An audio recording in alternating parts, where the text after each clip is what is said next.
शिंदेच्या आमदारांची मस्ती जिरवायची आहे असं विजयकुमार गावित यांनी म्हटलेलं आहे। स्थानिक स्वराज्य संस्थांच्या निवडणुकीत माझे फक्त 2च टार्गेट असं विजयकुमार गावितांनी म्हटलंय। तर परमेश्वरानेच गावितांची मस्ती जिरवली। चंद्रकांत रघुवंशी यांनी हा पलटवार केलाय।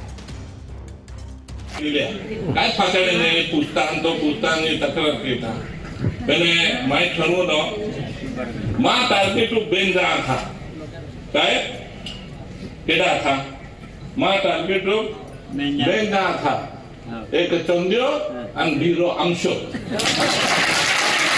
तुम्हाला टार्गेट है तुम्हाला नाकी देऊ मा टार्गेट मैं ठरवू दिला है तुम्हाला काय नाही क्या ते ऐके ना तो थोड़ा वाचाय दियो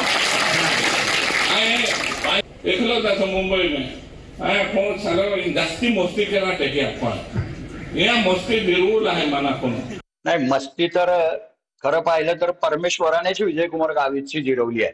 कारण विजयकुमार गावित साहेब आदिवासी खात्याचे जेव्हा मंत्री होते तेव्हा त्यांना मस्ती चढली होती आणि ती मस्ती परमेश्वरानेच त्यांची जिरवली। भारतीय जनता पक्षानेच बघितलं की या माणसापासूनच आपल्याला धोका आहे, आपल्या पक्षाची प्रतिमा मलिन होते आहे। एवढा भ्रष्टाचारी माणूस आपण मंत्री म्हणून ठेवला, म्हणूनच त्याला मंत्रिमंडळातून काढलं आणि त्यांचीच मस्ती परमेश्वराने जिरवलेली आहे। ते आमची काय मस्ती।